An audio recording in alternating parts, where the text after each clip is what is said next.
Bata pa lang ako, alam ko na ang gusto ko sa buhay, marangya, maganda, at walang kapantay. Hindi ko maitatanggi na lumaki akong materialistic, palaging nakatingin sa kung ano ang nakakasilaw, kung ano ang may tatak, kung ano ang may presyo. Para sa akin, ang tagumpay ay nasusukat sa dami ng pera, sa laki ng bahay, sa ganda ng sasakyan. Dahil dito, pati ang pag-ibig, para sa akin, ay isang transaksyon. Hindi ko kailanman naisip na may halaga ang simpleng buhay o ang mga pangarap ng isang taong walang pera. Hanggang sa nakilala ko si Leo. Si Leo ay hindi ang tipo ng lalaking inaasam ko. Simpleng tao siya, tahimik, masayahin, ngunit halata sa bawat galaw niya na hindi siya mayaman. Ang suot niyang lumang relo, ang marupok na bisikleta niyang ginagamit sa trabaho, at ang pagmamano niya sa mga matatanda. Lahat ng ito ay tanda ng pagiging makaluma at mahirap. Pero sa hindi maipaliwanag na dahilan, nahulog ang loob niya sa akin at ganoon din ako sa kanya. Hindi dahil sa kung ano siya, kundi dahil sa kung paano niya ako tinitingnan. Parang ako ang pinakamahalagang babae sa mundo. Sa bawat tagpo namin, palaging may dala si Leo. Minsan, bulaklak na pinitas niya sa gilid ng kalsada. Minsan, paborito kong candy na naalala niyang binanggit ko minsan. Minsan, simpleng sulat na puno ng mga pangarap niya para sa aming dalawa. Sinabi niyang gusto niyang maging engineer balang araw, pero sa ngayon, nagtatrabaho siya bilang mekaniko sa isang maliit na talyer. Hindi ko maitatanggi, may parte ng puso ko ang humanga sa kanyang determinasyon. Pero sa likod ng paghanga, naroon ang duda ko. Paano kami magkakaroon ng maginhawang buhay kung ganito lang siya? Paano kami makakamit ang mga bagay na pinapangarap ko? Dumating ang araw na tinanong niya ako, "Mahal, handa mo bang tanggapin ang simpleng buhay na kaya kong ibigay?" Hindi ko alam kung paano sasagutin yon. Nakatingin ako sa kanya, sa mga mata niyang puno ng pag-asa at pag-ibig. Pero sa loob-loob ko, may bumubulong. Hindi ito ang buhay na gusto ko. Hindi ito ang lalaking magbibigay sa akin ng marangyang pamumuhay. At kahit alam kong mahal ko siya, hindi sapat ang pagmamahal para talikuran ang mga pangarap kong magarbo. Isang gabi, nagdesisyon ako. Nagpaalam ako kay Leo. Sinabi kong hindi ko kayang ipagpatuloy ang relasyon namin. Hindi ko kayang magpakasal sa isang lalaking walang maibibigay na seguridad sa akin. Hindi ko makakalimutan kung paano siya tumingin sa akin noong oras na yon. Tila isang batang nasaktan, pero pilit na inuunawa ang dahilan. Hindi siya nagalit. Hindi siya sumigaw. Tumango lang siya. At sa huling pagkakataon, sinabi niyang mahal niya ako. Pero alam kong nasira ko siya. Iniwan ko siya nang walang kahit anong paliwanag, maliban sa hindi kita kayang mahalin ng sapat. Lumipas ang mga taon at ang buhay ko ay naging eksaktong kagaya ng iniisip ko. Nakahanap ako ng lalaking mayaman, isang negosyante na may malalaking bahay at magagarang sasakyan. Nakapasok ako sa mundo ng marangyang hapunan, mamahaling alahas at mga biyahe sa ibang bansa. Pero sa kabila ng lahat ng ito, naroon ang isang bahagi ng puso ko na tila may kulang. Hindi ko alam kung bakit, pero paminsan-minsan, naaalala ko si Leo. Ang simpleng ngiti niya, ang mga bulaklak na pinitas niya para sa akin, ang mga pangarap niyang hindi ko binigyan ng pagkakataon. Isang araw, habang nasa isang event sa isang hotel, biglang may tumawag sa akin. "Ana, ikaw ba to?" Pamilyar ang boses, pero hindi ko agad makilala. Nang lumingon ako, halos hindi ako makapaniwala sa nakita ko. Si Leo. Pero hindi na siya ang Leo na iniwan ko. Nakasuit siya, mukhang kagalang-galang, at halatang malayo na ang narating. Hindi ko alam kung paano ako magre-react. Hindi ko alam kung anong sasabihin.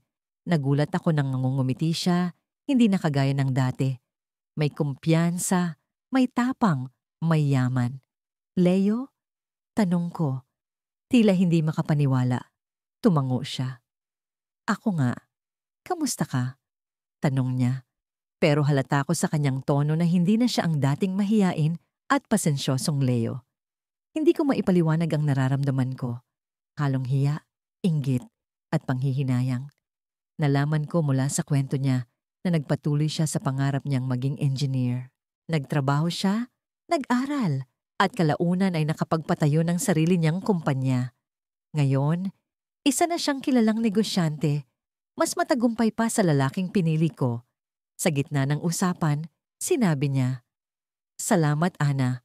Kung hindi mo ako iniwan, baka hindi ko nahanap ang lakas ng loob para baguhin ang sarili ko.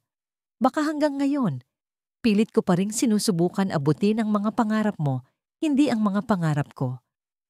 Hindi ko alam kung paano sasagutin niyon. Ang bawat salita niya ay parang kutsilyo sa puso ko. Alam kong mali ang desisyon ko noon. Ang lalaking itinapon ko dahil akala ko'y mahina ay siya palang mas malakas, mas matatag, at mas matagumpay sa huli. Bago siya umalis, tumingin siya sa akin. "Ana, sana masaya ka sa buhay mo ngayon. Sana nahanap mo ang hinahanap mo." Ngumiti siya, pero alam kong may kirot sa ngiti niya. At sa unang pagkakataon, naramdaman kong hindi ako sigurado kung masaya nga ba ako. Sa likod ng marangyang buhay ko, may isang bagay na hindi mabibili ng pera. Ang pagmamahal ng isang taong katulad ni Leo. Tumalikod siya. Iniwan akong nakatayo roon, tulala, habang unti-unting bumabalik sa akin ang lahat ng alaala. Ang huling tingin niya, ang huling ngiti, ang huling pagkakataon na sinabi niyang mahal niya ako. Ngayon, siya ang mayaman at ako ang maralita. Hindi sa pera, kundi sa pag-ibig. Pagtapos ng aming huling pag-uusap, akala ko'y tuluyan na akong mapapalaya mula sa bigat ng aming pinagsamahan. Si Leo, ang lalaking minahal ko, ngunit iniwan dahil sa kanyang kahirapan. Hindi ko maipaliwanag ang nararamdaman ko noon. Parang may buhol sa dibdib ko, pero ang pag-asa ko sa mas maginhawang buhay ang naglaho sa bawat ngiti niya habang sinasabi niyang naiintindihan niya ako. Naiintindihan. Paano niya maiintindihan ang sakit na dala ng pagpili sa sarili at sa pangarap na hindi ko kayang abutin kasama siya. Mabilis ang takbo ng mga pangyayari. Naging abala ako sa pagbuo ng bagong buhay. Pumasok ako sa relasyon kay Marco, isang negosyanteng mayaman na tila sagot sa lahat ng pangarap ko. Marangyang mga hapunan, mamahaling regalo, at mga paglalakbay sa ibang bansa. Lahat ng ito'y parang panaginip. Sa bawat hakbang namin sa harap ng mga nagliliwanag na hotel lobby, nararamdaman kong tama ang naging desisyon ko. Ito ang buhay na nararapat sa akin. Lagi kong sinasabi sa sarili. Ngunit sa kabila ng lahat ng ginhawa, may bahagi ng puso ko na tila hungkag, na parang may kulang. Isang gabi, nagkayayaan kami ni Marco na dumalo sa isang charity gala. Ang lugar ay puno ng mga kilalang tao, mga negosyante, politiko at artista. Nakagawn ako na hinabi ng sikat na designer at si Marco naman ay nakatuksedo na tila isinadya para sa kanya. Ang lahat ay parang eksena sa isang pelikula. Ngunit habang naglalakad kami papunta sa ballroom, bigla kong narinig ang isang pamilyar na tinig. Hindi ko maipaliwanag, pero nanindig ang balahibo ko habang bumabalik sa alaala ang mga araw na magkasama kami ni Leo. Paglingon ko, para akong binuhusan ng malamig na tubig. Naroon siya, nakasuot ng isang maayos na suit at kausap ang ilang kilalang tao sa industriya. Ang Leo na nakikita ko ngayon ay ibang-iba sa Leo na iniwan ko noon. Walang bakas ng kahirapan sa kanyang hitsura at ang kanyang tindig ay puno ng kumpiyansa. Hindi ko alam kung ano ang mararamdaman ko. Gulat? Inggit? Takot? Habang nakangiti siya at nakikipag-usap, tila ba hindi niya ako nakita. Pero ako, hindi ko maitatanggi na ang buong atensyon ko ay nasa kanya. Si Leo Cruz, di ba? Tanong ni Marco sa akin. Habang bahagyang itinuturo si Leo gamit ang kanyang baso ng champagne. Isa siya sa pinakamabilis sumangat na negosyante ngayon. Narinig ko ang kwento niya. Grabe ang sipag at talino. Nagumpisa raw siya sa wala. Nagumpisa sa wala. Alam ko yon. Alam ko ang bawat hirap na dinanas niya. Ang mga gabing halos walang laman ang aming hapagkainan Ang mga pangarap na pilit niyang binubuo kahit patila imposible. Pero hindi ko nakita ang potensyal na yon. Ang nakita ko lang ay ang kawalan, ang limitasyon. Sa sandaling iyon, para akong pinagsakluban ng langit at lupa. Habang pinagmamasdan ko si Leo, bigla siyang lumingon sa direksyon namin. Tumama ang mga mata niya sa akin. Sa isang iglap, bumalik ang lahat. Ang mga ngiti, ang mga pangarap na magkasama naming binuo, at ang sakit ng paghihiwalay. Pero ang Leo na nakatingin sa akin ngayon ay hindi na ang Leo na kilala ko. May lamig sa kanyang mga mata, may distansya na tila sinasabi niyang wala na akong lugar sa mundo niya. Marco, excuse me lang saglit. Sabi ko, pilit ang nangiti habang tinatago ang alingaw-ngaw ng tibok ng puso ko. Hindi ko alam kung bakit, pero hindi ko kayang manatili sa tabi ni Marco habang naroon si Leo. Kailangan kong malaman kung ano ang nangyari. Kailangan kong marinig mula sa kanya kung paano niya nagawa ang lahat ng ito. Habang papalapit ako kay Leo, hindi ko alam kung paano siya kakausapin. Ngunit bago pa ako makalapit, isang babae ang lumapit sa kanya. Maganda siya, kasing ganda ng mga babaeng nakikita sa magazine covers. Ang ngiti niya ay puno ng pagmamahal at ang paraan ng paghawak niya sa braso ni Leo ay nagpapakita ng koneksyon na hindi maitatanggi. Naramdaman ko ang pagkirot sa puso ko, isang damdamin na hindi ko inasahan. Hindi ko na natapos ang balak kong paglapit. Sa halip, tumalikod ako at bumalik kay Marco. Pilit kong itinatago ang sakit sa likod ng pekeng ngiti. Pero sa loob ko, parang may bumagsak na pader. Hindi ko alam kung paano ko haharapin ang katotohanan ito. Ang lalaking iniwan ko ay hindi lang nagtagumpay. Mayroon na siyang bagong mundo, bagong buhay, at bagong pag-ibig. At ako, narito pa rin, nagtatago sa likod ng material na ginhawa na akala ko'y sapat na. Habang naglalakad kami ni Marco palabas ng venue, biglang tumunog ang telepono niya. Saglit lang, kailangan kong sagutin ito, sabi niya habang lumalayo ng kaunti. Naiwan akong mag-isa sa hallway, nakatingin sa salamin na nakasabit sa dingding. Tiningnan ko ang sarili ko. Maganda, elegante, pero bakit parang hindi ko nakikita ang tunay na ako? Bakit parang may bahagi ng pagkatao ko na nawala? At doon ko nakita si Leo sa likod ko, sa refleksyon ng salamin. Nakatingin siya sa akin. Hindi ko alam kung may galit, panghihinayang, o simpleng pag-usisa.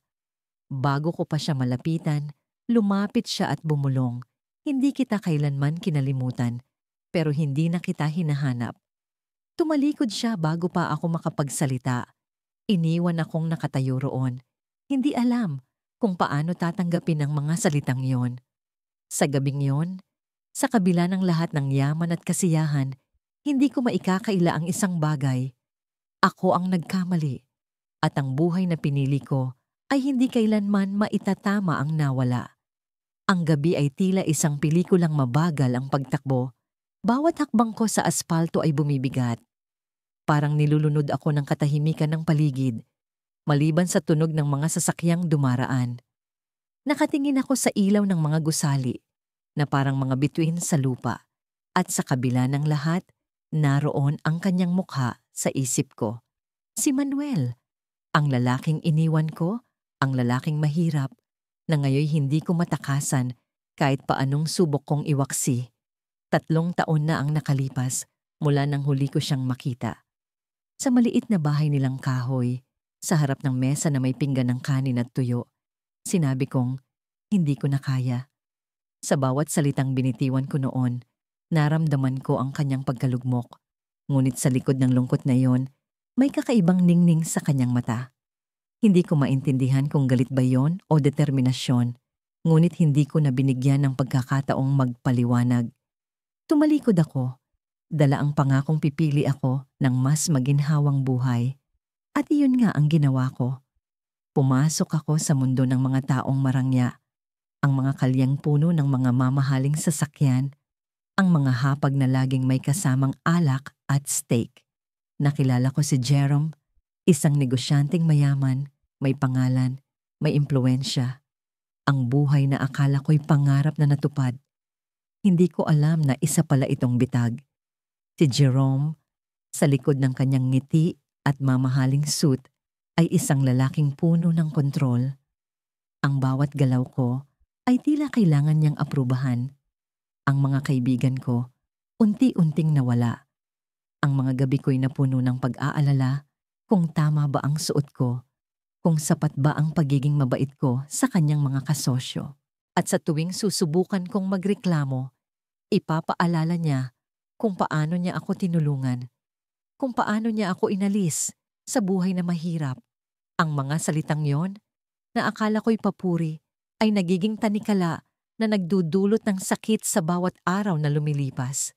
Hanggang isang gabi, habang nasa isang pagtitipon kami sa isang marangyang hotel, biglang lumapit sa amin ang isang grupo ng mga negosyante. Sa gitna nila, naroon siya, si Manuel. Halos hindi ko siya makilala. Ang dating payat niyang katawan ay napalitan ng tikas. Ang simpleng lalaki noon ay ngayon nakasuot ng mamahaling suit. Ang presensya niya ay puno ng kumpiyansa. Hindi ko alam kung anong naramdaman ko sa sandaling iyon. Gulat? Inggit? Takot? Manuel, I'd like you to meet my fiancé, Clara. Sabi ni Jerome habang nakangiti. Tila ipinagmamalaki ako. Pero hindi ko magawang tumingin kay Manuel ng diretsyo. Ang mga mata niya ay hindi na puno ng sakit, tulad ng huli naming pagkikita. Sa halip, may kakaibang lakas at lamig ang tingin niya, na parang hindi na ako isang bahagi ng kanyang mundo. Magandang gabi, Clara. Aniya, formal ngunit may bahid ng sarcasm. Ang boses niya ay mas malalim, mas tiyak. Napansin ko ang mga kasamang negosyante na tila siya ang tinitingala, na parang siya ang pinuno ng kanilang grupo. Hindi ko maipaliwanag kung paano nangyari ang lahat ng ito. Ngunit isa lang ang malinaw. Hindi na siya ang Manuel na iniwan ko. Habang nag-uusap sila ni Jerome tungkol sa negosyo, naramdaman kong nagiging maliit ako sa bawat segundong lumilipas. Ang mga salita nila ay parang dagat. Binabaha ako ng mga bagay na hindi ko maintindihan. Ngunit ang isang saglit na yon, nang tumingin si Manuel sa akin, ay tila isang saksak sa puso. Hindi galit ang nakita ko roon. Hindi rin lungkot. Wala. Isang kawalan na mas masakit pa kaysa sa anupamang emosyon. Pagkatapos ng gabing yon, hindi ko na napigil ang sarili kong alamin ang tungkol sa kanya. Sinubukan kong magtanong-tanong sa mga kakilala ni Jerome, ngunit tila lahat sila'y may respeto sa bagong Manuel na ito. Narinig ko ang mga kwento, kung paano siya nag-umpisa sa isang maliit na negosyo, kung paano siya nagtrabaho ng walang pahinga, kung paano siya naging isa sa pinakamalaking pangalan sa industriya. Ang lalaking iniwan ko dahil sa kawalan ng pera, ngayon mas mayaman pa sa lalaking pinili kong makasama. Isang gabi, bumangon ako mula sa kama habang tulog si Jerome. Bumaba ako sa sala, naupo sa sofa, at tumitig sa kawalan. Ang mga alaala ni Manuel ay bumalik sa akin. Ang mga tawanan namin, ang mga simpleng bagay na ginagawa niya para mapasaya ako, ang mga pangarap niya na binaliwala ko. Sa kabila ng lahat ng karangyaan sa paligid ko, bakit tila may puwang sa puso ko na hindi mapunan? Kinabukasan, sinadya kong pumunta sa isang event kung saan naroon si Manuel. Alam kong mali, ngunit hindi ko mapigilan ang sarili ko. Sa gitna ng mga tao, hinanap ko siya. At nang makita ko siya, ang lakas ng kabog ng dibdib ko. Lumapit ako sa kanya, halos hindi ko alam ang sasabihin. Manuel, tawag ko. Napalingon siya sa akin, ngunit ang ekspresyon niya ay matigas. Hindi siya ngumiti, hindi siya nagpakita ng kahit anong emosyon. Clara, anong ginagawa mo rito? Tanong niya, diretso, walang paligoy-ligoy. Ang boses niya ay malamig, walang bahid ng dating pagmamahal. Hindi ko alam kung saan nanggaling ang lakas ng loob ko. Ngunit sinabi ko ang totoo. Gusto kong malaman kung kamusta ka na at kung maayos ang lahat. Ngumiti siya, ngunit ang nangiti niya ay puno ng irony. Maayos ang lahat, Clara.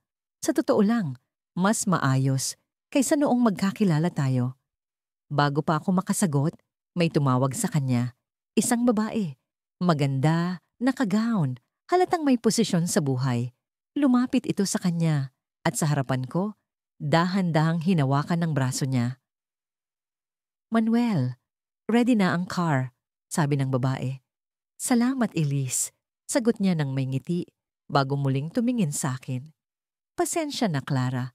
Kailangan ko nang umalis. Ingat ka. At sa sandaling iyon, naramdaman kong tuluyan na akong iniwan. Hindi lang ng lalaking mahal ko noon, kundi ng pangarap na buhay na hindi ko pinahalagahan. Nasa gitna ako ng isang marangyang kainan sa Makati, nakasuot ng bagong biling designer dress at may mga alahas na kumikinang sa ilaw ng chandelier. Ang paligid ay puno ng mga taong may pangalan sa lipunan, mga negosyante, politiko, at mga socialite na parang nasa isang pagdiriwang ng tagumpay. Ngunit sa kabila ng ingay ng tawanan at ang masarap na aroma ng pagkain, may kakaibang bigat sa dibdib ko. Parang may malamig na hangin na dumadaan sa pagitan ng bawat tibok ng puso ko. Katabi ko si Victor, ang fiancé kong mayaman at tagapagmana ng isang malaking korporasyon. Isa siyang lalaki na laging nakaayos, laging may sagot, laging may plano. Sa unang tingin, siya na ang perpektong lalaki, matipuno, may edukasyon, at higit sa lahat, may yaman. Pero sa kabila ng lahat ng ito, bakit parang may kulang? Bakit parang may anino ng nakaraan na hindi ko mabura? Habang nag-uusap kami tungkol sa plano sa aming kasal, napansin ko ang isang pamilyar na figura sa kabilang dulo ng silid. Muling bumilis ang tibok ng puso ko. Hindi ko akalaing makikita ko siya dito, sa lugar na ito, sa ganitong pagkakataon. Si Marco, ang lalaking iniwan ko dahil sa kanyang kahirapan, ang lalaking minahal ko ng buong puso, ngunit tinanggihan ko dahil sa takot na mabuhay sa kakulangan. Hindi ko alam kung bakit bigla akong napatitig sa kanya.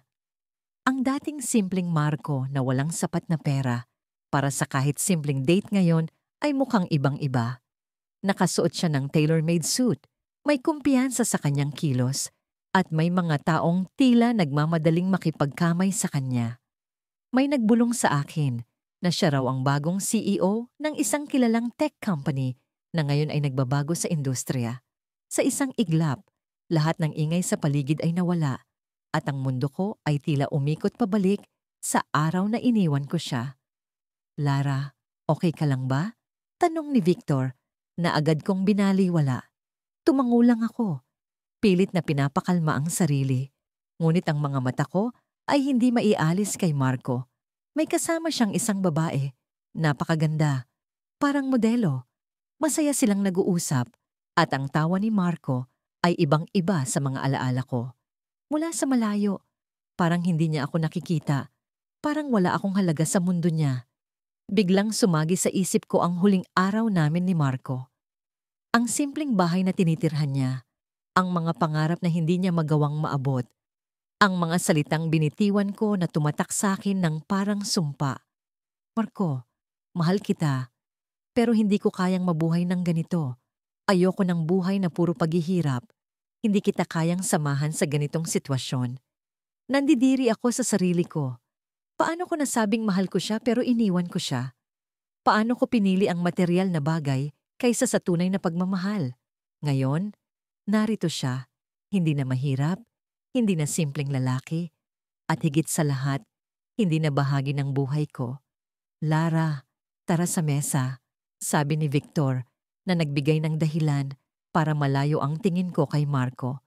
Ngunit kahit pilit kong nilalabanan, para akong hinihila ng isang puwersa. Sa bawat galaw ng mga tao sa paligid, sa bawat tunog ng kutsilyo at tinidor, ang mga mata ko ay bumabalik sa kanya. Pagkatapos ng hapunan, nagkaroon ng pagkakataon para makipag-usap sa mga bisita. Habang abala si Victor sa pakikipag-usap sa mga kasosyo sa negosyo, nagpaalam ako at naglakad papunta sa isang tahimik na bahagi ng venue. Hindi ko akalaing haharap siya sa akin. Lara, sabi ni Marco, at ang tunog ng pangalan ko mula sa kanyang bibig ay parang kidlat sa kalangitan. Ang kanyang mga mata ay malamig. Walang bahid ng pagmamahal o galit. Parang wala lang. Marco, sagot ko. Pilit na hinahanap ang tamang salita. Ngunit ang bibig ko ay tila natuyot at ang mga salitang nais kong sabihin ay naglaho. Hindi ko alam kung paano magsisimula o kung may karapatan pa akong magsalita. Kamusta? Tanong niya. Ngunit may tunong tila pormal lamang. Hindi ko alam kung mas mabuti ba itong ganito o mas masakit. Marco, ang laki ng pinagbago mo, sabi ko sa wakas. Ang dami mong naabot. Ngunit bago pa siya sumagot, dumating ang babaeng kasama niya. Marco, let's go. They're waiting. Sabi nito sa Ingles habang nakangiti. Tumangulang si Marco at bago siya umalis, tumingin siya sa akin ng 1 segundo. Isang tingin na tila nagsasabing, hindi mo na ako kilala. Tumalikod siya at sa unang pagkakataon, naramdaman ko ang bigat ng desisyon ko. Iniwan ko ang lalaking mahal ko dahil sa takot sa kahirapan. Pero ngayon, siya ang mayaman at ako ang walang halaga. Ngunit hindi ito ang pinakamasakit na bahagi. Ang pinakamasakit ay ang makita siya. Masaya, matagumpay, at tila walang bahid ng alaala ko sa buhay niya. Habang naglalakad palayo si Marco, napansin kong iniwan niya ang isang bagay sa mesa. Isang maliit na piraso ng papel na may nakasulat. Pinulot ko ito at ang nakasulat ay nagpatigil sa paghinga ko. Salamat sa desisyon mo, Lara. Dahil doon, natututunan kong hindi mo kayang ipaglaban ang tunay na pagmamahal. Nanghina ang mga tuhod ko. Sa isang iglap, ang marangyang venue ay naging lugar ng pagsisisi. Ang chandelier ay parang nagbanta na bumagsak sa akin at ang mga tao ay tila naging mga anino. Hindi ko alam kung paano ako makakabangon mula rito. Ngunit isang bagay ang malinaw, hindi na ako kailanman magiging bahagi ng mundo ni Marco.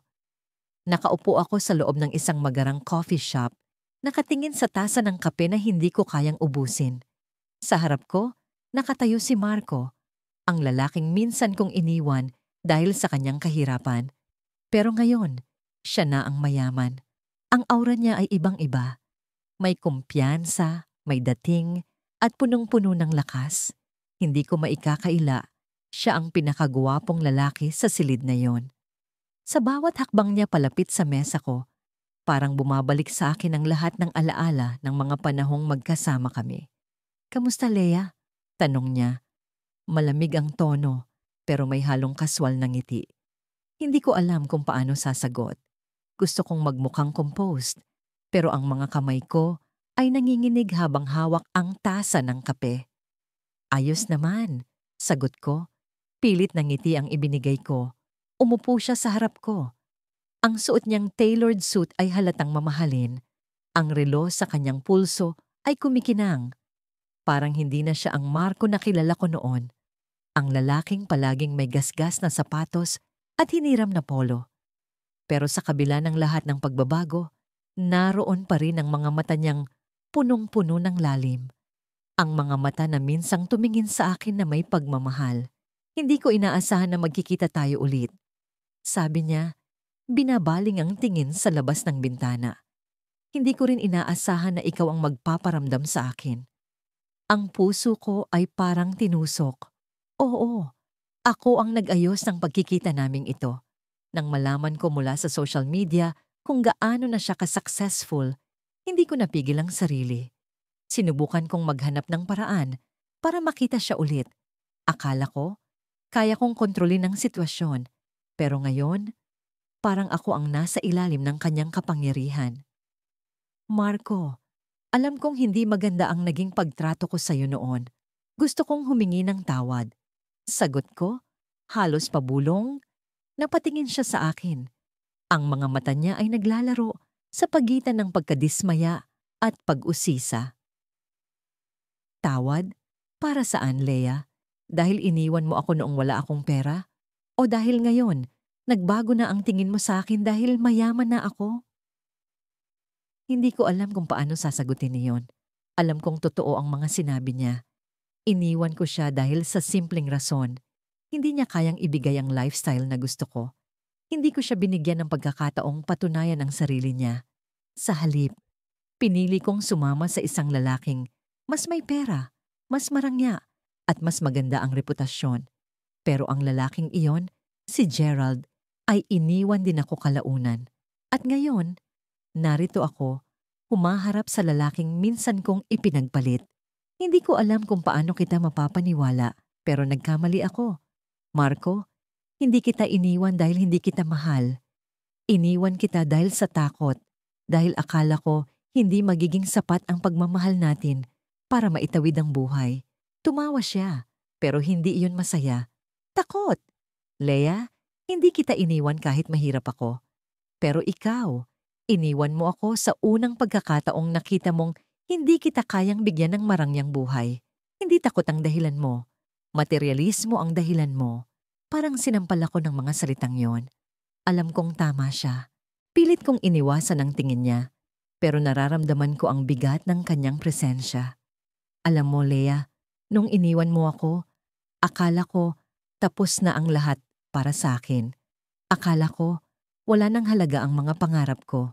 Pero salamat sa ginawa mo dahil natutunan ko kung paano bumangon mula sa kawalan.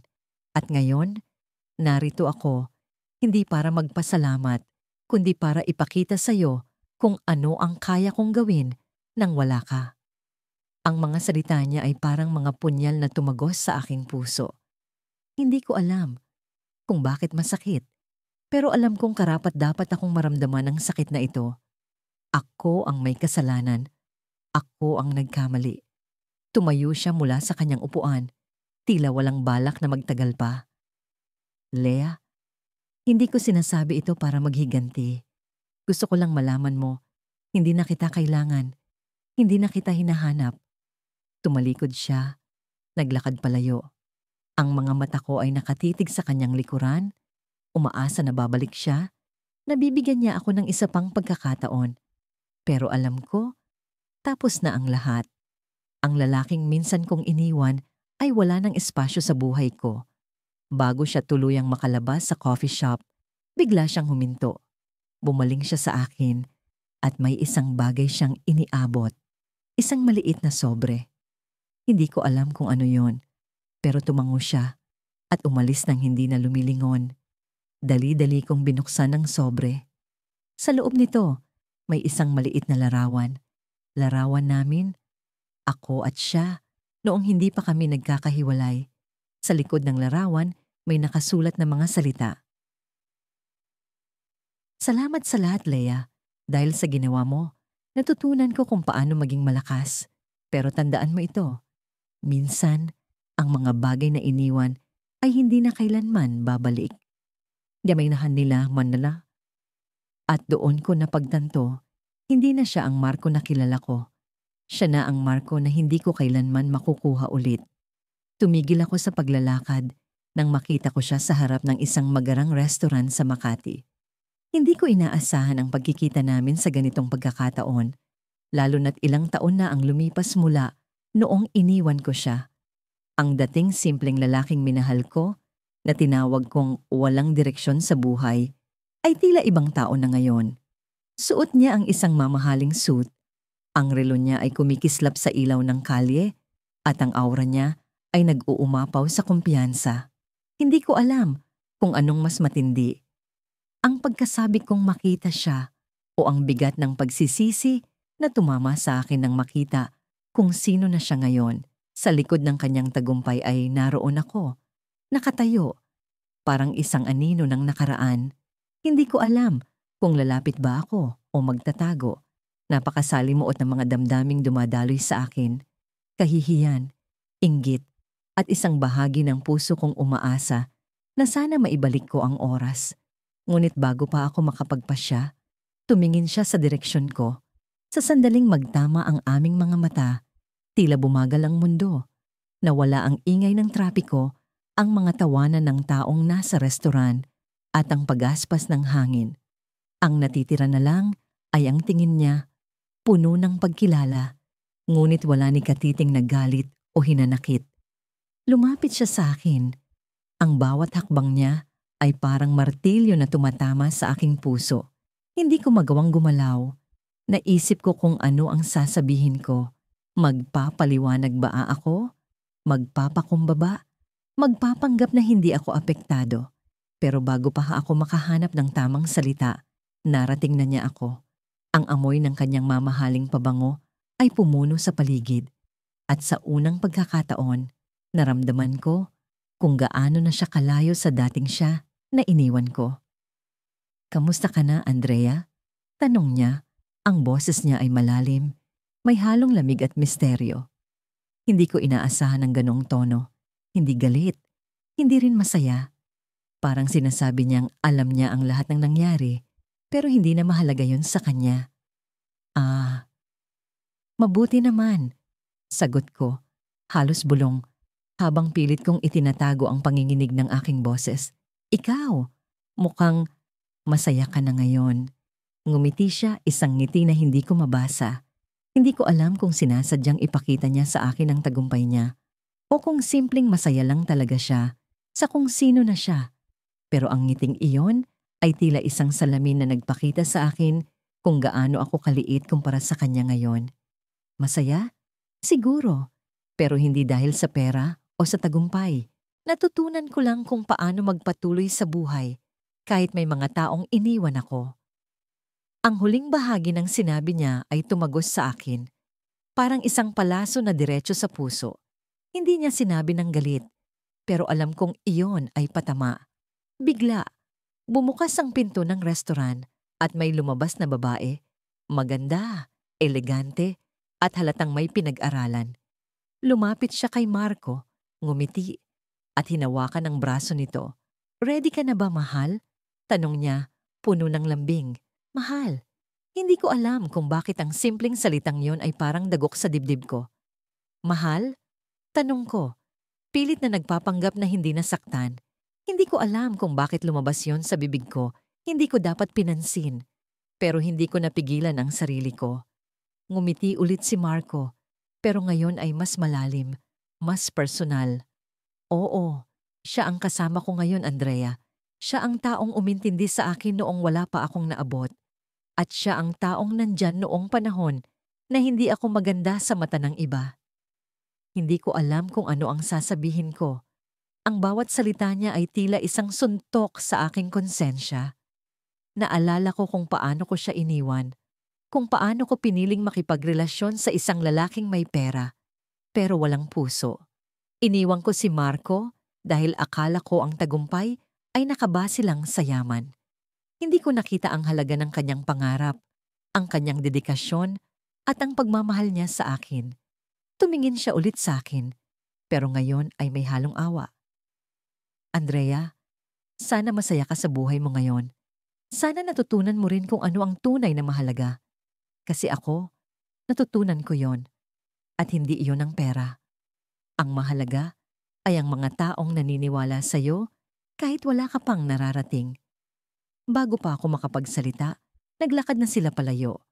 Naiwan akong nakatayo sa harap ng restaurant, tila nakalubog sa isang dagat ng pagsisisi. Pero bago sila tuluyang mawala sa paningin ko, tumigil siya at tumingin ulit sa akin. "At Andrea," sabi niya, ang boses niya ay puno ng lalim at tiwala. "Salamat sa lahat. Kung hindi mo ako iniwan, hindi ko siguro matutunan kung paano maging ganito." Pagkatapos noon, tuluyan na silang nawala sa aking paningin. Pero ang mga salitang binitiwan niya ay patuloy na umalingaw-ngaw sa aking isip. Lumipas ang mga taon, at sa bawat araw na dumadaan, palaging bumabalik sa isip ko ang desisyon kong iwan si Manuel. Sa simula, akala ko tama ang ginawa ko. Akala ko'y may mas magandang buhay na naghihintay sa akin sa piling ni Ruben. Ang lalaking mayaman, makisig, at tila perpekto sa paningin ng lahat. Ngunit ang kinang ng ginto ay mabilis na kumukupas, at ang mundo ng yaman na inakala kong magbibigay sa akin ng kaligayahan ay naging malamig, malayo, at walang laman. Si Ruben, ang lalaking pinili ko, ay nagbago. Sa umpisa, nababalot ako ng mga regalo, ng mga mamahaling damit, at ng mga paglalakbay sa ibang bansa. Ngunit sa likod ng marangyang buhay na yon, Unti-unti kong naramdaman ang kawalan. Si Ruben ay bihirang makipag-usap, bihirang ngumiti, at tila ang lahat ng oras niya ay nakatuon lamang sa negosyo. Ang mga gabi ko sa malalaking bahay na puno ng mamahaling kasangkapan ay naging tahimik na impyerno, puno ng lungkot na hindi maipaliwanag. Isang umaga, habang nakaupo ako sa hardin ng mansyon ni Ruben, naisip ko si Manuel. Naalala ko ang simpleng ngiti niya, ang mga araw na magkasama kaming nagtatawanan kahit wala kaming pera, ang mga pangarap niya na tila napaka-imposible noong panahon na yon. Naalala ko ang tahanan niyang gawa sa kahoy, ang amoy ng nilulutong kape sa umaga, at ang mga yakap niyang palaging mainit, palaging totoo. Hindi ko maiwasang itanong sa sarili ko, paano kung hindi ko siya iniwan? Paano kung nanatili ako? Hindi ko alam kung ang buhay ko ay may sagot sa tanong na yon, ngunit ang sagot ay dumating ng hindi inaasahan. Isang gabi, inimbitahan ni Ruben ang ilang mga kilalang negosyante at personalidad sa bahay namin para sa isang malaking pagtitipon. Isa iyon sa mga bihirang pagkakataon na nakikita ko siyang masaya, kahit alam kong hindi niya ginagawa iyon para sa akin. Nakaayos ako, suot ang pinakamahal kong bestida, pero sa kabila ng pagpapanggap, ramdam ko ang panlalamig ng relasyon namin. Habang naglalakad sa paligid ng sala, napansin ko ang isang pamilyar na mukha. Isang lalaking nakasuot ng mamahaling suit, may hawak na baso ng alak, at nakangiti habang kausap ang isa sa mga bisita. Hindi ako makapaniwala. Si Manuel. Sa una, akala ko mali ang nakikita ko. Ngunit nang lumapit siya sa grupo kung saan naroon si Ruben, buo na ang paniniwala ko. Siya nga. Siya ang lalaking iniwan ko. Ngayon ay mukhang mas matagumpay pa kaysa sa kahit sinong naroon sa gabing iyon. Ang dating simpleng Manuel na kilala ko ay hindi na simpleng lalaki. Ang postura niya, ang kumpiyansa sa bawat kilos niya, lahat ay nagbago. Para siyang ibang tao, ngunit sa kabila ng lahat ng pagbabagong iyon, nakita ko sa mga mata niya ang parehong Manuel na minahal ko noon. Hindi ko napigilan ang sarili ko. Lumapit ako. Nang makita niya ako, nagulat siya, ngunit agad na bumalik ang ngiti sa mukha niya. "Magandang gabi," sabi niya. Tila walang sama ng loob. Para akong nabingi sa simpleng pagbating iyon. Hindi ko alam kung paano magsisimula, kung paano ipapaliwanag ang lahat ng nangyari, kung paano haharapin ang tao na minsan kong iniwang luhaan. "Manuel, ikaw ba talaga?" Ang nasabi ko na lang, halos pabulong. Tumango siya. Ang ngiti niya ay tila may halong kirot. "Oo, ako nga. Matagal na rin, hindi ba?" Hindi ko alam kung ano ang nararamdaman ko, kahihiyan, pagsisisi o panghihinayang. Pero bago pa ako makapagsalita, bigla siyang tumingin kay Ruben na noon ay papalapit na sa amin. Ang ekspresyon sa mukha ni Manuel ay nagbago. Mula sa pagiging banayad, naging matigas. "Oh, mukhang magkaibigan kayo," sabi ni Ruben. Hindi alam ang koneksyon namin ni Manuel. "Manuel, bakit hindi mo sinabi na kilala mo ang asawa ko?" Asawa. Parang tinusok ang dibdib ko sa salitang yon. Si Manuel, na minsang nangarap na pakasalan ako, ay naririnig ngayon ang salitang yon mula sa ibang lalaki. Ngunit ang reaksyon niya ay hindi ang inaasahan ko. Tumingin siya sa akin at sa isang sandali, nakita ko ang buong bigat ng mga alaala sa mata niya. "Oo, kilala ko siya," sagot ni Manuel, direkta ngunit walang galit. "Pero hindi ko alam na asawa mo pala siya." Ang tensyon sa pagitan naming tatlo ay ramdam na ramdam. Parang biglang tumahimik ang mundo. At sa mga saglit na yon, para akong nakulong sa pagitan ng nakaraan at kasalukuyan. Bago pa lumalim ang usapan, tumalikod si Manuel. Iniiwan kami ni Ruben na magkasama. Ngunit bago siya tuluyang lumayo, huminto siya at tumingin muli sa akin. "Masaya ako para sa inyo," sabi niya, pero hindi ko alam kung totoo iyon o sarkastiko. "Sana natagpuan mo na ang hinahanap mo." Ang mga salitang iyon ay tumama sa akin ng mas malakas kaysa sa inaasahan ko. Hindi ito galit, hindi ito panunumbat. Pero sa bawat salita, naramdaman ko ang bigat ng desisyon ko, ang kawalan na hindi ko maitatanggi. Habang naglalakad si Manuel palayo, napansin ko ang ibang mga bisita na tila humahanga sa kanya, nakikipag-usap at parang siya ang sentro ng gabi. Si Manuel, ang lalaking dating iniwan ko dahil sa kahirapan, ngayon ay mas matagumpay pa kaysa sa Ruben na pinili ko. At doon, sa gitna ng marangyang sala, napagtanto ko ang isang bagay. Ang yaman ay hindi palaging sukatan ng tunay na kaligayahan. Ngunit bago ko pa masabi ang lahat ng nasa isip ko, narinig ko ang bulungan ng isa sa mga bisita. Alam mo ba, si Manuel ang may pinakamalaking negosyo sa bansa ngayon. Talagang bilib ako sa kanya. Napatingin ako kay Ruben na noon ay tahimik na lang. Tila napansin din ang presensya ni Manuel. Ngunit sa kabila ng lahat ng ito, ang tanong sa isip ko ay hindi maalis. Ano ang gagawin ko ngayon? Pinagmamasdan ko siya mula sa malayo. Si Adrian, ang lalaking iniwan ko noon dahil sa kawalan niya ng direksyon sa buhay. Ang dating simpleng binata na walang maipagmamalaki kundi ang pangarap na tila imposible. Ngayon ay isang taong hinahangaan, iginagalang at ipinagdiriwang ng marami. Sa harap ng entablado, hawak niya ang mikropono at kahit hindi ko marinig ang sinasabi niya, dama ko ang lakas ng kanyang presensya. Nakasuot siya ng mamahaling suit. Ang bawat kilos niya ay puno ng kumpiyansa. Parang ibang tao na siya. Ang dating Adrian na kilala ko ay laging nakayuko, laging balisa, at tila takot sa mundo. Pero ngayon, parang siya ang may hawak ng mundo. Hindi ko maiwasang magtanong sa sarili ko, paano nangyari ito? Paano siya naging ganito? At higit sa lahat, bakit ko siya iniwan? Noon, inaamin ko, akala ko tama ang desisyon ko. Hindi ko nakita sa kanya ang hinahanap ko. Ang seguridad, ang yaman, ang buhay na marangya. Ang mga pangarap niya noon ay parang mga bulalang sa hangin. Maganda, pero walang katiyakan. Gusto ko ng buhay na sigurado, kaya pinili ko si Martin. Ang lalaking may kotse, may bahay, at may negosyo. Ang lalaking hindi ko kailangang alalahanin dahil kaya niyang ibigay ang lahat ng gusto ko. Ngunit ngayon, habang nakaupo ako sa likod ng conference hall na puno ng mga tagahanga ni Adrian, parang may mabigat na bato sa dibdib ko. Ang bawat palakpak na naririnig ko ay parang hampas sa konsensya ko.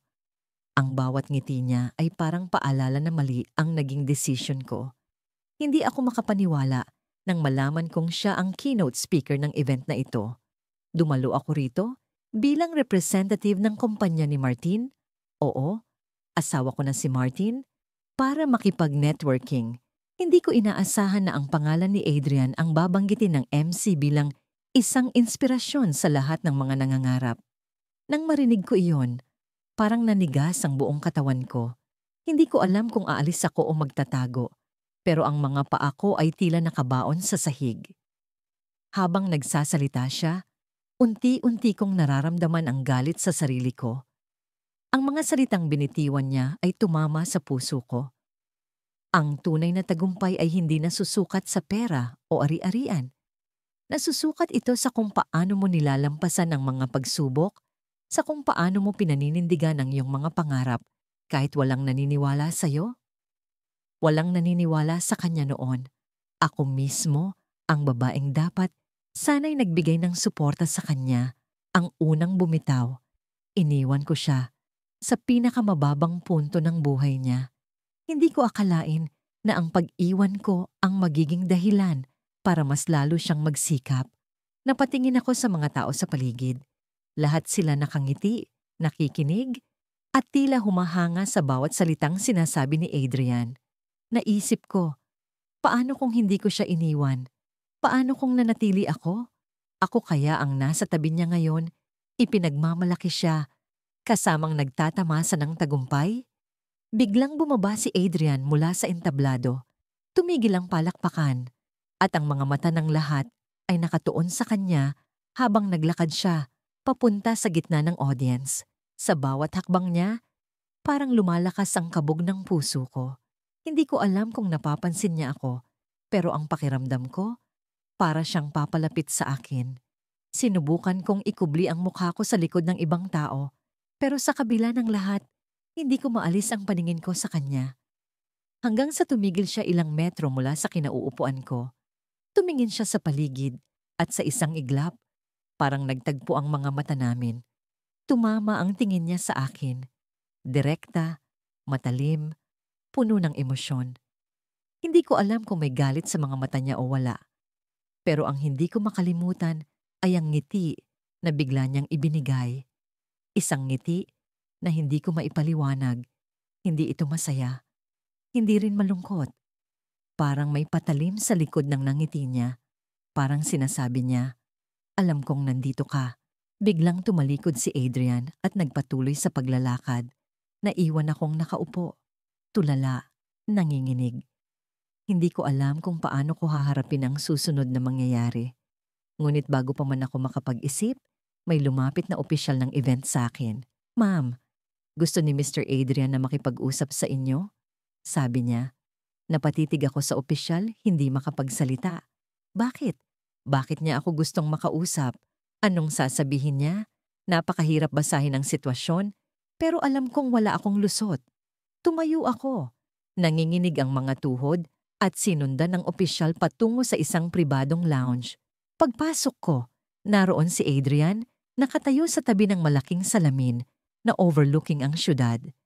Ang ilaw ng mga gusali ay naglalaro sa kanyang mukha at tila mas lalo siyang naging makapangyarihan sa paningin ko. Tumalikod siya at hinarap ako. Hindi ko alam kung paano magsisimula, pero bago pa man ako makapagsalita, nauna siya.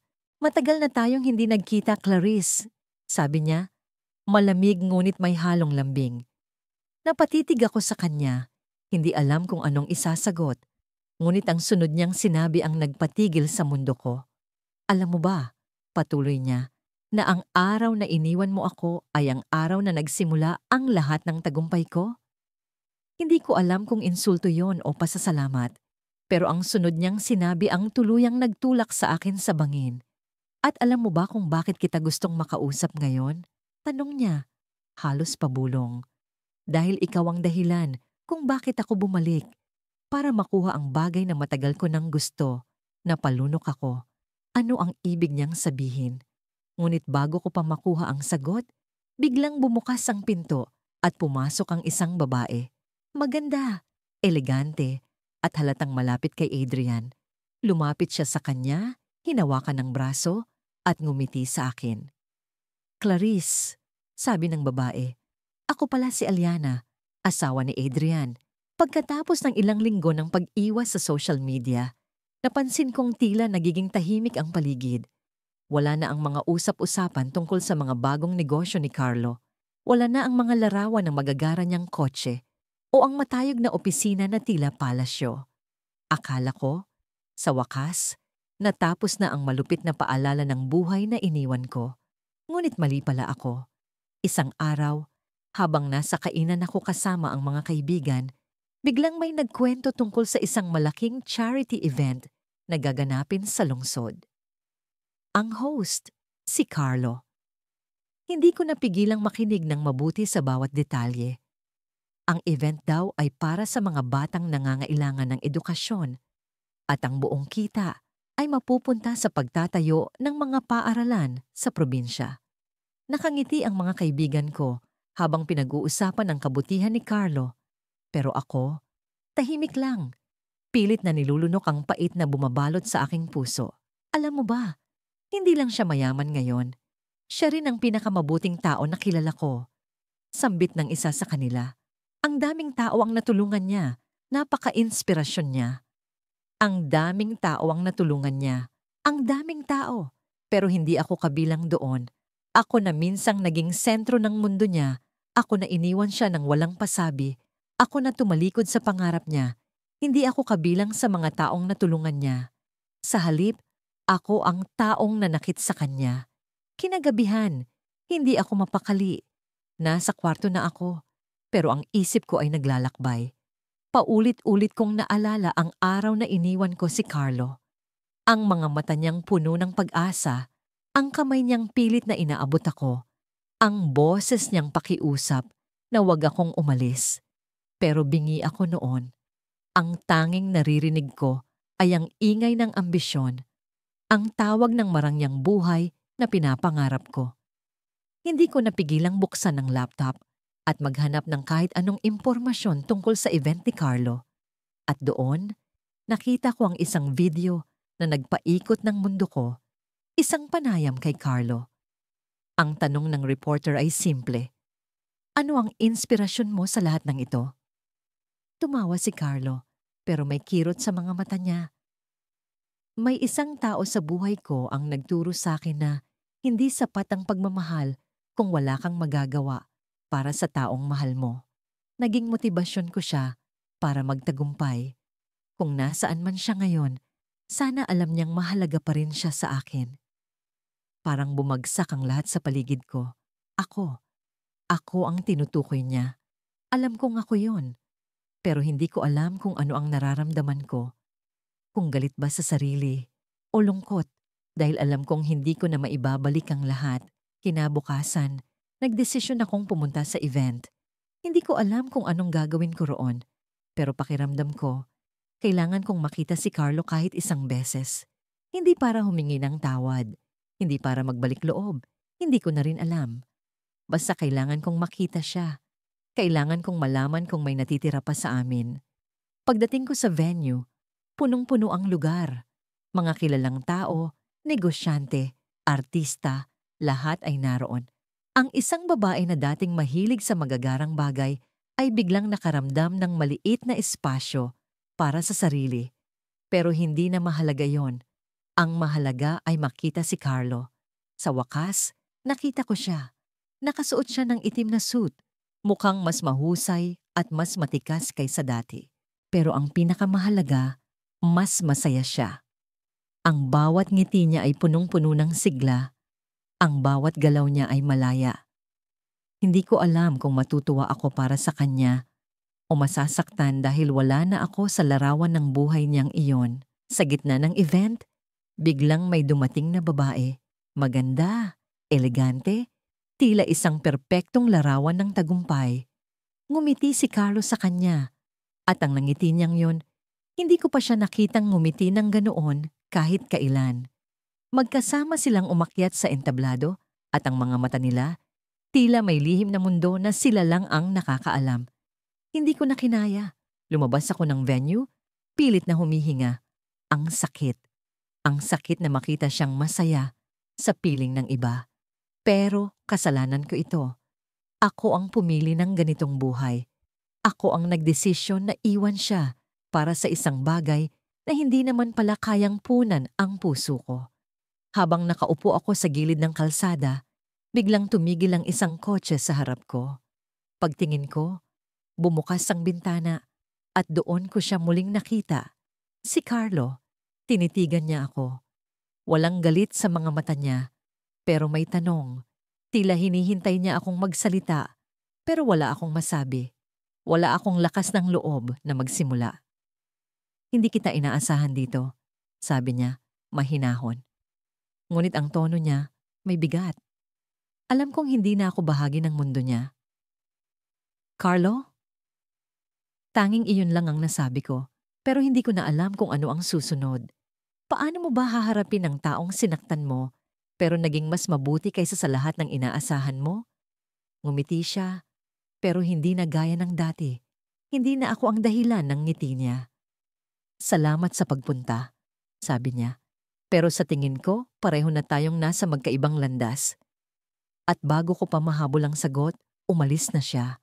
Ang tunog ng makina ng kotse niya ang huling narinig ko at ang malamig na hangin ng gabi ang nag-iwan sa akin ng kawalang pag-asa.